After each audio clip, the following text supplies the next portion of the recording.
legenda Danau Toba. Dahulu kala hiduplah seorang petani yang rajin bekerja.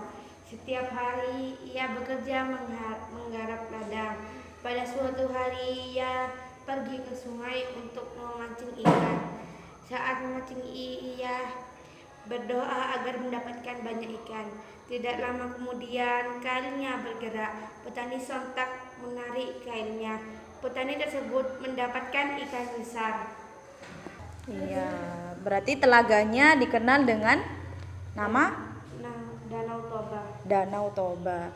Sekarang Ibu kasih pertanyaan dari apa yang sudah Atika ceritakan mengenai legenda Danau Toba.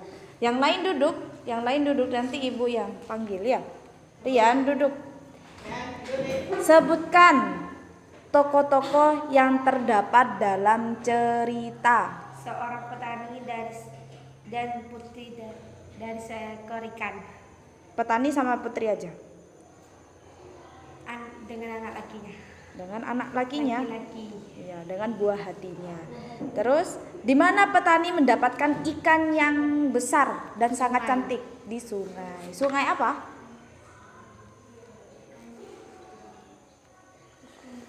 Saat apa? Saat mancing. Saat memancing. Pesan yang dapat diambil dari cerita legenda Danau Toba. Yang rajin bekerja. Iya, pesannya apa? Amanat. Sudah gak tahu? Bagaimana terjadinya Danau Toba? Kenapa kok bisa dikatakan Danau Toba?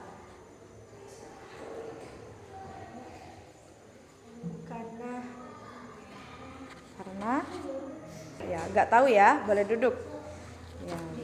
Assalamualaikum warahmatullahi wabarakatuh. Waalaikumsalam. Saya akan menceritakan legenda Danau Toba. Dahulu kala hiduplah seekor petani yang rajin bekerja. Setiap hari ia bekerja menggarap ladang. Pada suatu hari ia pergi ke sungai untuk memancing ikan. Saat memancing ikan, ia berdoa agar mendapatkan banyak ikan. Tidak lama kemudian kailnya bergerak. Petani sontak menarik kailnya. Petani tersebut mendapatkan ikan besar. Petani tersebut sangat terkejut. Ikan tersebut dapat berbicara. Ia meminta agar dilepaskan. Akhirnya petani tersebut mengembalikan ikan hasil tangkapannya. Petani itu tampak terkejut melihat ikan hasil tangkapannya berubah menjadi seekor putri. Nama Danau Toba. Nah, jadi telaganya dikenal dengan Danau Toba. Danau Toba. Sebutkan tokoh-tokoh yang terdapat dalam cerita. Petani, ikan, terus anak laki-laki. Petani, ikan, anak laki-laki. Ikannya itu siapa berarti? Putri yang sangat cantik. Petani itu mendapatkan ikan yang sangat besar dan sangat cantik itu di mana? Di sungai. Di sungai.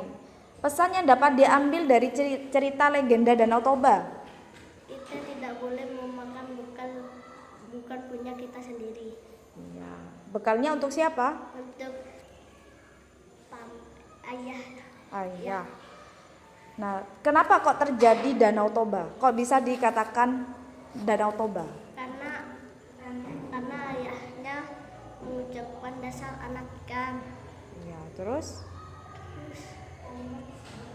Kalau mengucapkan dasar anak ikan berarti itu pantangan dari siapa? Pantangan dari istrinya. Istrinya. Assalamualaikum warahmatullahi wabarakatuh. Saya akan menceritakan legenda Danau Toba. Dahulu putri tersebut menceritakan kisah hidupnya. Lat adalah seorang putri yang dikutuk karena melanggar aturan kerajaan. Sebagai balasan jasanya, putri tersebut bersedia dijadikan istri. Mereka pun Istri mereka pun akhirnya menikah. Setelah menikah, petani harus menepati janji agar tidak menceritakan asal-usul putri dari seekor ikan. Jika janji tersebut dilanggar, akan terjadi petaka. Telaganya dikenal dengan Danau Toba. Danau Toba. Siapa tokoh-tokoh yang terdapat dalam cerita? Petani, putri dari seekor ikan, Terus dengan anak laki-laki. anak laki-lakinya. Di mana petani mendapatkan ikan yang besar dan sangat cantik? Sungai. Di sungai. Pada saat apa? Mendapatkan ikannya itu pada saat Memancing. memancing. Apa amanat yang terkandung dalam cerita Telaga atau disebut dengan Danau Toba? Amanatnya? Tidak tahu? Oke. Bagaimana terjadinya Danau Toba? Kenapa dikatakan Danau Toba? Nggak tahu? Oke. Assalamualaikum warahmatullahi wabarakatuh. Saya akan menceritakan legenda Danau Toba. Mereka dikaruniai seorang anak laki-laki yang tampan dan kuat. Suatu hari, anak petani mendapatkan tugas mengantar makanan untuk ayahnya di ladang. Belum sampai di ladang, ia merasa lapar dan memakan semuanya. Ia tidak pernah merasakan kenyang walau sudah makan. Setelah makan, ia tertidur di gubuk. Petani yang menahan lapar dan haus akhirnya memutuskan untuk pulang. Melihat anaknya sedang tidur, petani langsung membangunkan. Petani tersebut menanyakan makanan untuknya. Mendengar jawaban anaknya, petani langsung marah. Tanpa disadari, petani mengumpat, "Dasar anak ikan."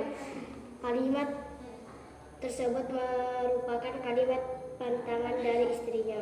Setelah mengucapkan kalimat tersebut, seketika anak dan istrinya menghilang dari bekas injakan kakinya dan memburlah air yang sangat deras. Air meluap sangat luas sehingga membentuk sebuah telaga. Telaga tersebut kini dikenal dengan nama Danau Toba. Siapa tokoh yang terdapat dalam cerita? Petani dan seorang anak ikan yang berubah menjadi putri dan anak laki-lakinya. Di mana petani mendapatkan ikan yang sangat besar dan sangat cantik? Di sungai. Di sungai. Ketika apa? Memancing. Memancing. Apa amanat yang terkandung dalam cerita? Seorang anak ikan memakan bekal petani. Terus? Janganlah memakan bekal yang bukan dimiliki. Iya, ayahnya marah ya? Iya. Ayahnya marah karena apa? Karena seorang ikan memakan bekal petani. Seorang ikan itu anaknya? Bukan. Iya, seorang ikan itu kan anaknya sama istri. Nah, terjadinya Danau Toba itu karena petani marah mengucapkan dasar anak ikan. Dasar anak ikan. Terus terjadi malapetaka bagi suaminya karena pantangan dari Istrinya. istrinya. Oke.